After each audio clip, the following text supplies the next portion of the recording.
Because if you go for the Victor, you have a lot of long-term damage in late-game teamfights, but you have no real CC outside of his gravity field to help deal with this Renekton that's coming at you, the Sylas running at you, the Maokai. Yeah. I think a lot of pressure on this game on Beryl. In fact, in this draft, to help deal with that front line, the silence placement has to be extremely good, or things can get out of hand very quickly in a fast team fight. Gen G can win a fight with a snap of their fingers if they get that backline down.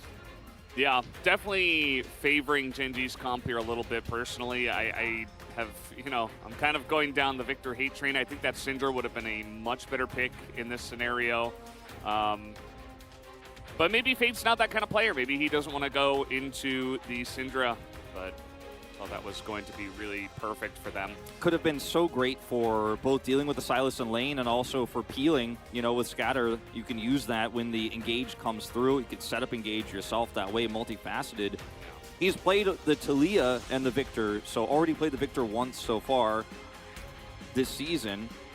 And it was in a Zeri Lulu composition. This is, I think, a much more nuanced one.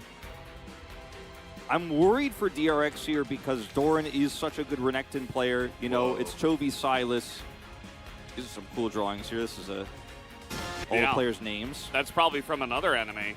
Maybe that's also from Chainsaw Man. It's from the LCK. My favorite anime. Yeah. The art is very similar of the players, but subtly different in a cool way. Just to recap here, in terms of how this comp works for Gen G, you have an insane engage comp that's got great frontlining for the Jhin. The Jhin is going to have free roam in the backline to use his ultimate to finish off those weakened targets. Single target damage, insane. Yeah. And as you mentioned, might be a lot on Beryl's shoulders here on the side of DRX. Let's jump onto the Rift for Game 1.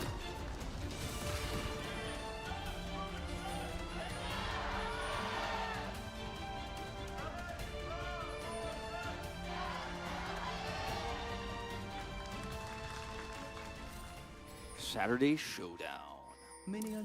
Yes, and it is a holiday weekend here in Korea. It is the Lunar New Year. The traffic has started. Yeah, today was insane, including the not-so-great drivers. I had a very stressful drive over.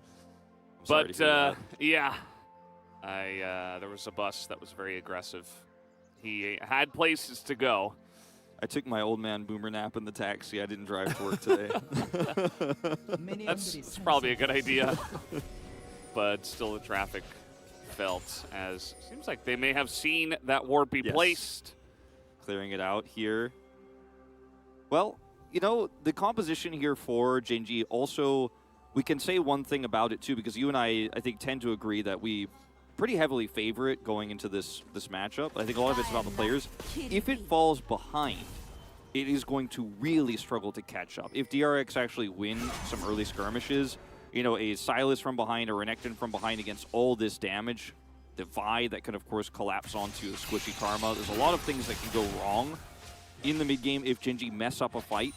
And then if DRX get ahead when we crest the mid-game, it becomes very easy for them to just kind of sit back and play the slow game here and chip away at that front line when it tries to engage. So, you know, there are ways in which DRX win this game, I think, in the mid-game if DRX punish some of these extensions we have seen from Gen G. We did see in that last series against T1.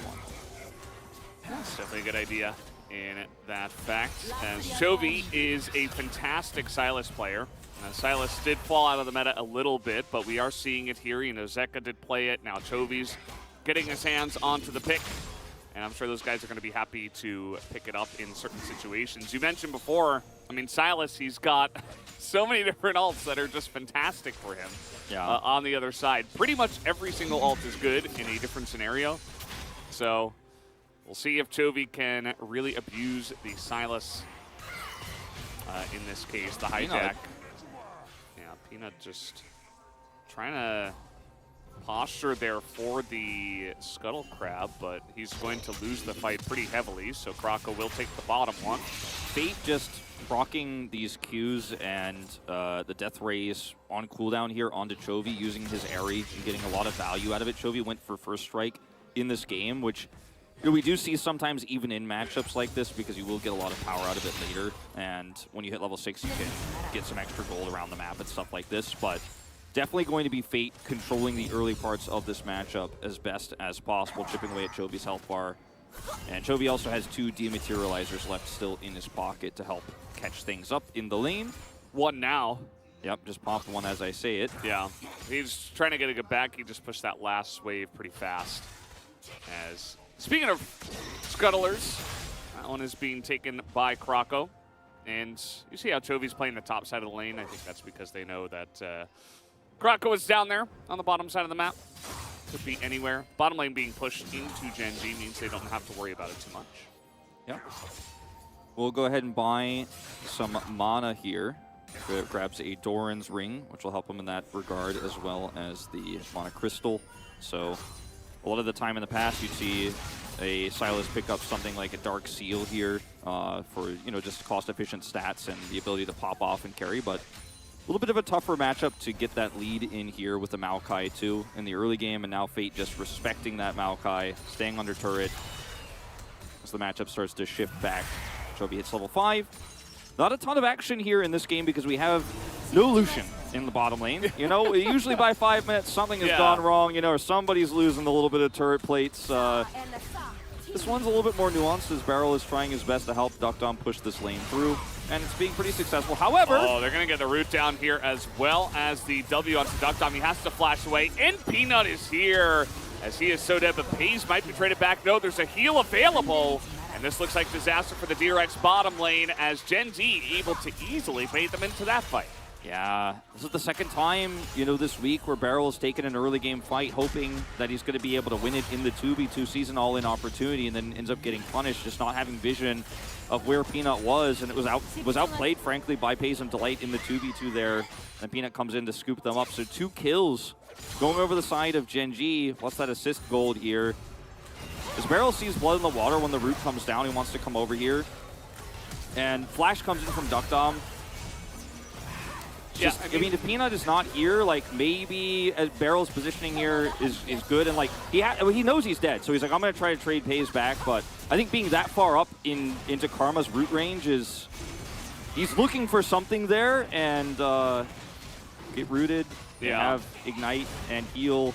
You're not gonna win that fight. I'm not sure what the call was, but Duckdom also got really aggressive at the start of that one, trying to trade really heavily onto Paze, and he just got rooted by the flourish from the Jhin, so it was like, oh, and maybe Barrel felt, you know, like he had to go in on that one.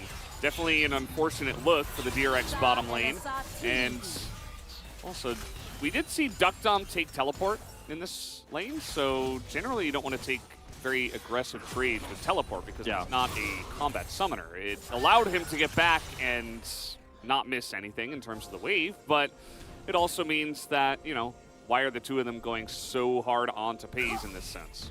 Yeah, it's a really interesting call too, because, you know, with a Varus lane, you usually want to be putting the pressure on for all-ins like this with that extra summoner spell, not without it. And then Varus is not going to be, it's not a matchup too in the later parts of team fights where you're going to be taking chip damage as Varus and want to teleport back into an objective. It's all sad times. That's one of your favorite things, right? Was the blast plant doesn't work out? Yeah, like, in what world, like, it did look like he was on the opposite side, like on the north side of it, as, okay, Chovy getting aggressive, didn't see Vi up the lane, but Chovy actually quite tanky at this point in time. He got that early Ruby Crystal, and I suppose the Doran Shield, and he had that refillable ticking, so just not enough damage right now for the tier-only Victor and the Vi who just hit level 6. Yeah. Does, of course, have to, you know, expend his flash here. So follow-ups are potentially possible as Rascal is in trouble. Yeah, I don't think goes to... Oh, that was actually pretty nice. Throw a post here onto the Maokai as the damage is slow to come out to start here for Gen G's top side as so many turret shots go into the Renekton as now we finally have the ult come out from the Maokai and Doran will get the kill, but it trades 2 for 1 in favor of Rascal. Double here for Rascal. Amazingly played, using his dashes extremely well there, and this is with a massive minion wave, and I think that considering Peanut doesn't have 6 at the start of this fight, as soon as this riposte hits, you have to be really careful about how you're going to fight this one out. Peanut hits 6 here, then decides he's going to ult back in to lock Rascal down, and the aggro, unfortunately, just goes straight to him, and then Doran, as soon as he's dead, the aggro gets picked up from him. It was a little bit sloppy. You feel bad about just walking away from that one, but you give Fiora 2 kills like this, and you're trading down. Yeah, I think the second that Rascal ghosts, I think we need to see a more aggressive flash from Doran. Like, you know, the Maokai coming in is so easily readable for the Fiora. You're like, okay, if the Maokai goes in, I press riposte, and then the Maokai is gone. And that's exactly what happened. Yeah. But if we see the insta flash from Doran, then maybe Rascal can't react, and then we have the follow-up, and then he probably dies on time. And the Ghost gets less value. And Peanut was so close to 6 if he had just gotten one more camp or, you know, stayed in the brush and got a little bit more experience and hit 6, then it's also kind of a freebie, right? But he uses his ultimate afterwards because he hit 6 within the fight itself. Just a little bit sloppy there, and Rascal's going to be feeling great about how this exchange goes. He also went for Cull, so has a lot of extra money he's going to be picking up here in about 50 CS time. And then Fiora could be a big side lane threat for the side of DRX. Yeah, definitely going to be pretty huge. Gen.G did regroup and immediately go to the Rift Herald and took it for free. Didn't seem like DRX had any thoughts about going for that one. So a nice little boon going over the side of Gen.G. They are about 1,500 gold ahead already, just from some of that early trading on the bottom side. Chovy carefully just taking the CS under turret, eats a little bit of chip damage here. Does have his Catalyst now online, and a Blasting Wand. So still not able to quite trade with Fate. He's got his tier 2 boots online. Chovy sitting on none at the moment. Knows that Vi was very possibly nearby, and there's a lot of control ward vision set up here for Kroko right now around this scuttle. So he might just kind of wait for an opportunity here, camp this one out. AFK? AFK, question mark. AFK detection? Yeah. Nah, Chovy doesn't go for the trade, and I think he's just going to back here. Yeah. Just doing a little bit of soft trolling, you know. Little soft trolling. Little soft trolling, yeah. Just moving around, trying to, you know, stop AFK detection, but he's not actually playing the game. Someone in the referee room stood up like very quickly. Like wait, what? Yeah, no, he's just hanging out. A huge amount of vision control on that top side of the map. Feels very, very good. Yeah. Croc also got that first Drake, so. He did, and is going for that, you know, heal deny build we've seen on Vi so often. Executioner's Calling already on lock. Drake spawns here, though, with Gen.G faster to group for it. Chovy not here just yet, is walking over. He's got a very quick Rod of Ages, 11 minutes on this with some of that extra first strike gold. Had to skip boots to get it. What it means, he's missing a few minions here in the mid lane and won't be able to get to this Drake fast enough to hold it. And actually, DRX will wrestle control, so fast Rod of Ages. Can they actually turn this back into their favor? And the answer is, looks like yes. Yeah, they get on over. I mean, Duck Dom, he just got his teleport back, and maybe it's like just a couple of seconds too late. I feel like he's probably sitting on a decent amount of gold. Yeah, there it is. The Yomu's is going to be completed, so maybe they were like, you know, he's low on mana. Duck Dom can't really help. He just wants to TP back to lane if needed. Looks like he is gonna, nope. Thought he was gonna hold on to it, but no, they are pushing hard, so he will TP into the lane. It looks like we will have an Infernal Rift coming in here. Yeah. Casted so many Ocean Rifts. Really oceany for a while. Yeah.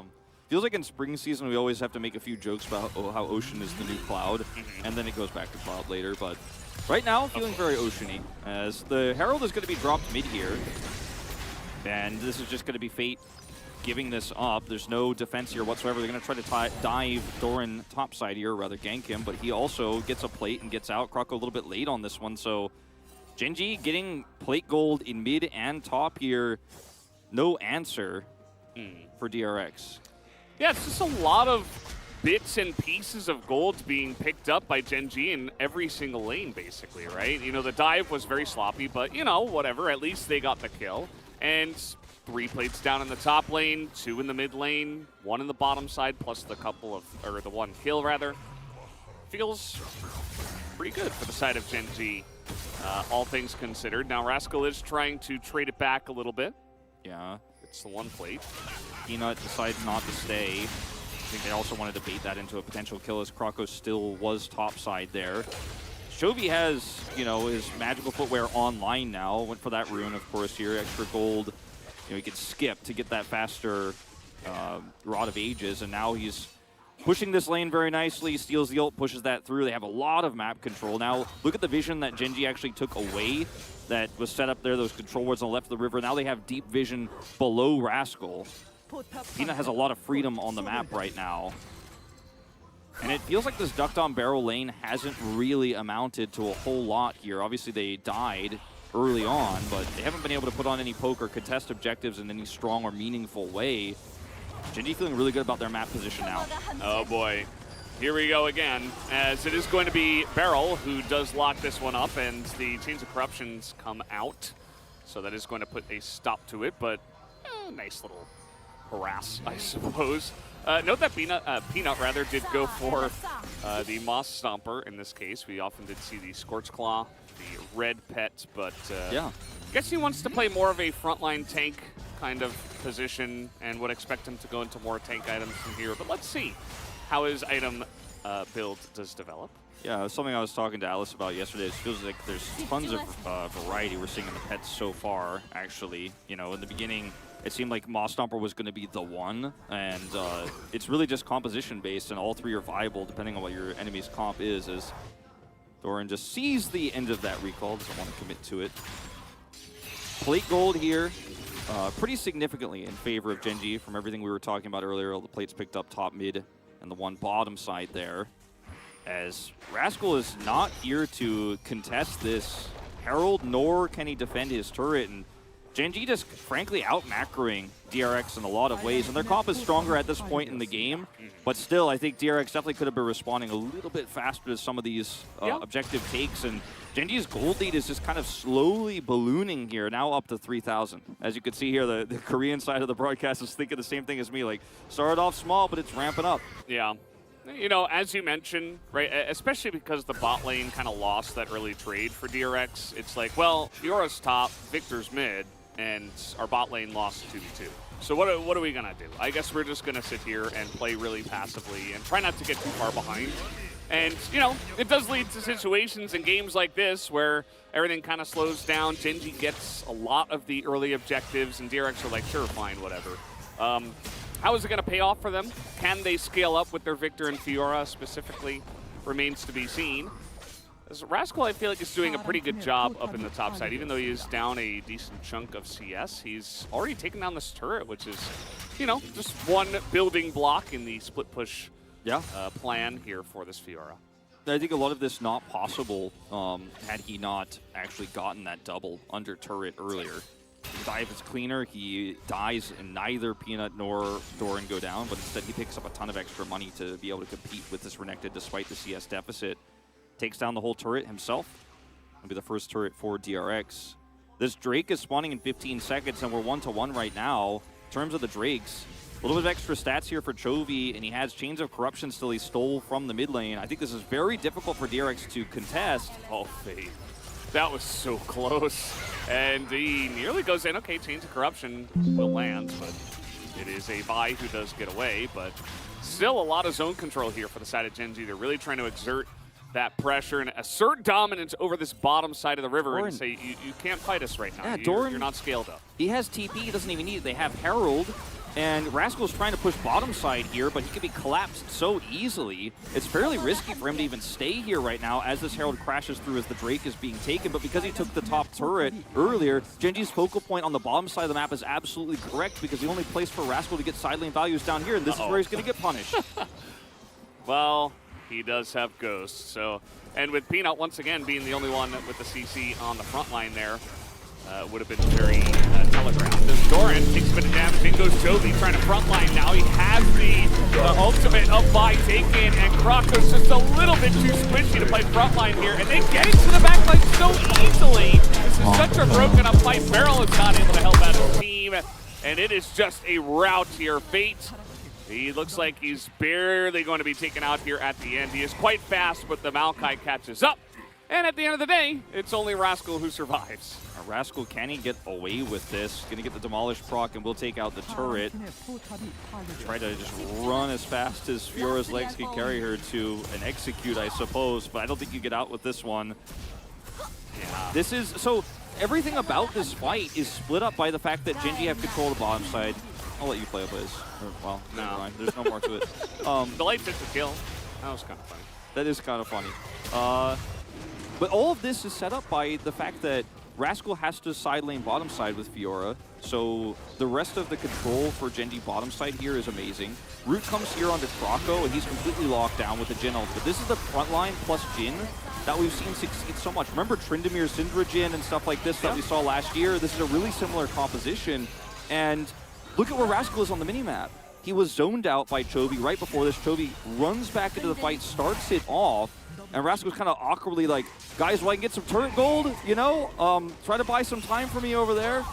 And he will get picked here in the end, and yes, the kill goes over to Delight, but even more money to Genji, an Infernal Drake in their pockets.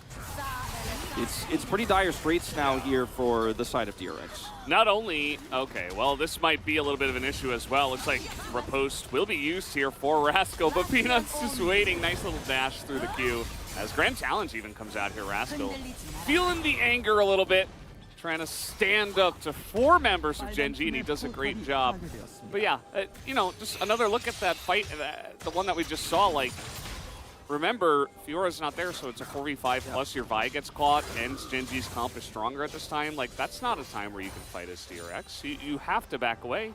And I think Croco was trying to set something up because Doran was a little bit out of position, but wasn't meant to be. Speaking of Doran out of position, he is a Renekton, level 14, but let's see if Rascal's got enough damage to pull through this one. The Q not going to land here from the Vi, but it should be enough. TP interrupted. TP denied. That was really scary, though. When I saw that TP, I'm like, well, how many survive? They will get away with it. Doran does go down.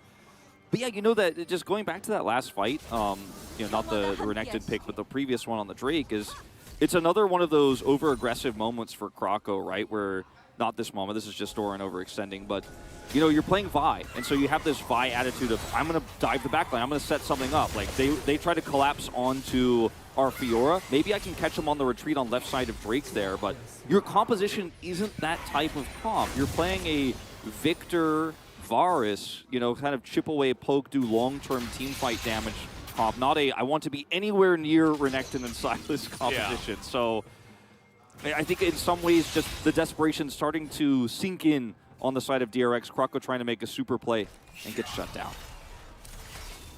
Yeah, and now we stand here at about 4,500 gold, the lead for Genji. They have the first Infernal Drake, and Peanut's kind of unkillable. Let's see if he can be killed in this scenario, as in goes the Vi.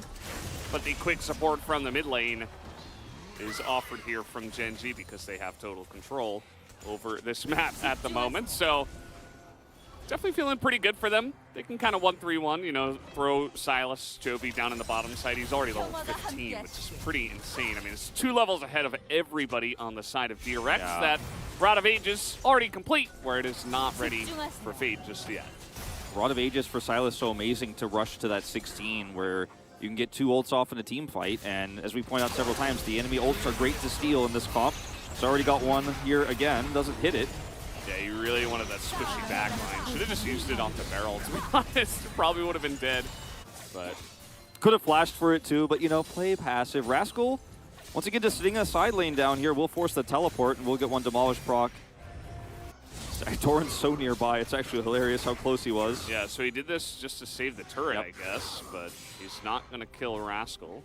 They really want to commit to controlling Baron Vision right now top side, so he doesn't want to let this one go through, but would have been amazing if he was there a little bit faster and could have saved his teleport to, of course, go top side. Doesn't actually get the punish here onto Rascal either, awkwardly. I think Rascal's been, even though he was shut down earlier, very slippery here in the side lane, and despite the deficit for DRX, I think doing his job as a Fiora extremely well, and he could be one of the main win conditions. The Morgan Fiora we saw for Brion just 2 days ago, you know, that's the type of thing that I think DRX needs so desperately in this comp to buy enough time for the rest of the scaling Victor to come online. Yeah, it's definitely the question. Can the Victor actually do much in this game, because when you are behind against such disturbing and aggressive dive champions on the side of Gen.G, it's going to be difficult for him to position. And again, you know, what you said before the game even started, that a lot of this is going to be on Beryl to try to, you know, keep all the pieces together. I think we're definitely feeling that a bit. Unfortunately, we haven't really gotten to see that just yet. It's tough, too, because in a 5v5 fight, I think that's where most of the agency comes for Beryl, right? And shot calling that, but also just putting that silence down, timing his heal, and making sure that Duckdom survives, Rascal can get into the backline, stuff like that. The intricacies of a 5v5, I think, is where a lot of his value is going to be, but we've been only seeing skirmishes where he's extremely vulnerable and can be picked very easily, losing summoners and stuff like that. As, I mean, this is just Gen.G in complete control of this. Duckdom is on Mars right now. It does have teleport here, but it's very late. Yeah. He's going to teleport after the dragon does go down. They don't have vision of the pit, so unfortunately Croco couldn't try to go for a steal or anything like that either. As here come DRX, maybe a last-ditch effort, try to fight a front-to-back without getting dove. They tried to 100-0 Doran, and they are unsuccessful. And that is going to be a big issue. Rascal now trying to fight in the front line. Toby not doing much just yet. Peanut eventually will go down, and finally Toby will enter this one onto the backside. Doran's still alive somehow, and now Toby enters the fight. He is just unkillable. That's a nice flash away from Duckdom, but it is not enough, as Fate and Rascal, the only ones left here. They could potentially kite this one out, but Gen.G not even going to chase it. There's nothing bad to say on either side about how this fight played out. I really feel like DRX saw blood in the water there. They have an opportunity to pick the Renekton. Yeah, very difficult to kill target who has Gorge Rinker in this build, but still an opportunity to get that front line out of the way and then front to back when Chovy's slightly out of position there. On the other side of the fight, though, you know, Gen.G played it patiently. Chovy waits for the overextension. As, Rascal. Stunned under the turret. That is not a good look. Doran wishes he had a... Okay, he's got his flashback, waited for his CDs. And he doesn't have to wish for anything. He gets right in range and shuts down Rascal. Finally gets a clean shutdown there onto Rascal in the side lane, not following him anymore. But you take a look at the vision here, Gen.G get caught a little bit, right? Chovy's in an awkward spot here. Does have to chase the rest of this team, but doesn't go in. Okay, we're not done yet in here, in live. Yeah. Okay, Chovy is going to be eventually 100-0. He does have that Zhonya's as he is trying to just get away. He is just so tanky they cannot chase him. Doran has GA. Range. Yeah, Doran's just going to go face first into this one. He's diving from the high dive right now. He doesn't care. He can go down. He's doing so much damage before. And his GA doesn't even get procced here. As it doesn't look like DRX will have anyone go down, though, as they are efficiently able to fight back. If Doran didn't use his flash to kill Rascal, I think he kills multiple there, but he didn't have it, right? And you can see the tug of war in some of these fights, right? In this particular fight, they get jumped on here. Croco completely unseen. Great vision game here that goes to control ward in that brush that makes this possible. But Chovy coming in here, waiting until they're fully trapped and they have no retreat path here, and also not getting kited by Fate. Doesn't let Fate do too much damage to him before he actually engages onto Croco, finishes him off, and then can go over the wall here. Beautifully played. But I thought the idea in this fight, the initiation from DRX and the vision trap they set up was amazing. When we go to the next replay of that topside fight, where... You know, not this replay, but this was cool too. Rascal's trying to be really aggressive. He's trying to make stuff happen. Yeah. It's hard. It's hard. I mean, he has a GA. This was pretty hopeful. I assume we're going to get a look at that top replay where they got kited. You could see some of the power of this comp of DRX, right, where they have a range advantage. And Renekton is like, I'm big, I'm tanky, I got GA. And they're like, well, we're just going to keep running backwards. And if the rest of your team isn't here and you can't close that gap, you're going to have problems. And that is some of the issue that if Gen.G don't get this Infernal Soul and don't accelerate this game a little bit more, DRX can start to come back if they have those perfect fights where they have positional advantage. A big if. Big if. Especially because these Infernal Soul Drakes are really beginning to pay off in dividends. And the next one is going to be huge as well. 1.5 minutes. DRX will have to fight that one, and it'll be in a position where they potentially will not be able to kite. So definitely a big bit of a problem for them. They might have to solve within 1.5 minutes. Not to mention the Baron is also available, and Gen.G have total map control. So let's see how Gen.G decide to push the envelope here in the next couple of minutes. What Gen G do in this scenario is the same thing they did 2 Drakes ago, where they're like, oh yeah, top turret's already down. You have to go all the way to inner as Rascal, so you can't do that. We're just going to camp Rascal and push this turret. And now he's TPing topside. So the timing of this is amazing here. So they're going to say, DRX is saying Rascal is going to force a TP back, and this is going to be Chovy's TP. So at least we can maybe look for a 4v4 fight here. But what Gen G were doing prior to this is trying to force the fight bottom side there so they could stop the side lane. Now they've got Rascal's TP and a TP trade and still have all sorts of vision control. Look at the map where you see control runs on both sides of the mid-river, 3 wards across, so they could see, are they going to collapse on Chovy top side? Are they going back to Drake? There's nothing you don't know right now as Gen G, so trading teleports like this feels good. Now, Rascal does hide here, shows last second, so they can deal with this. I mean, as DRX, what do you do here? Now try to start up Baron. You know, you've got some damage here. The Rod Seraph's combo ready for Fate. You have a little bit of positional advantage here. Renekton kind of stuck on the side. Yeah. Doesn't seem like Gen G want to give this objective up. There is a world where Gen G could just run at Infernal Soul and DRX look pretty ready to handshake and take the Baron instead, but I think the Baron gives you a lot of time to potentially scale up, even though giving Infernal Soul away feels really, really bad. Now, hitting Qs like that onto Delight, that's a good start here. Obviously, Karma heals up pretty quick, but can shield herself and stuff like that, but you can hit some of those, slow this fight. You know, the best way for DRX to win a fight in this game, sometimes from behind, we talk about how you have to get some crazy wombo combo. In this case, you really just have to chip away repeatedly and force Gen G into a bad fight where you have positional advantage. But you see Gen G regain control and instantly are heading over to split here on this Drake. And DRX do not have any vision of this. So they have no idea this is happening. I mean, they're probably starting to figure it out. Ping's coming in. They know this is happening. Gen G are not going to be a fool in this position. That is part of the reason why they only sent 2 people. FaZe has got some range. He's Jhin. And I think DRX feeling a bit desperate at this point. Look at this. I mean, they can't even get in the pit, really. Gen G just able to bully them out of that. And now they have Infernal Soul. So Gen G kind of get everything. They have denied the split push. They have denied the Baron desperate attempt. And they got Infernal Soul. What else can they get except the Nexus? I don't know. Yeah, Baron is basically theirs for the taking here. I mean, notice the minions pushing in mid here that Fate has to deal with. He has TP. Duckdom also has TP, but is sticking around here. Oh, they somehow had vision of him. Looks like maybe he channeled that a little bit early. Rascal on the Fiora forces that Soraka ultimate, and Pace just snipes him, actually. That was pretty cool. And this one might just be done and dusted, guys. A couple of guys already down, Barrel included, on the side of DRX, and it is just a rout once again. Krako, the only one left available. Gen G look pretty primed to take this first game against DRX. As another snipe comes in, it's not quite enough damage. As Krako will die to Jhin. Sad times, just a range of that turret there with the punch. A sponsored by There you go. He's got that Omen logo on his gun. I think what sets teams like Gen G apart from, you know, Gen G is an S-tier team, right? What sets them apart from A-tier teams in the LCK and around the world is their ability to make calls like going for that Infernal Drake, right? And splitting. As this is just a really clean fight, punishing DRX's desperation. Like, everything that this is for DRX is just trying to set up a trap, trying to catch somebody on rotation here, clearing the wave, and just one step at a time. Gen G's comp is great at picking, but what sets Gen G apart is from even teams like Kwangdong who have struggled in moments like this with leads in the past is being able to send 2 to that Infernal while also controlling Baron. With a composition that has a Jhin, as you mentioned, that can fight from halfway between the Drake and the Baron. Yeah. You know, just using your composition strengths to pull DRX apart and give them no opportunities for comebacks, no opportunities to sneak a single objective. I think you're exactly right, especially because of the way they handled the split push as well. Like, a lot of teams would have just, well, Rascal's dead here.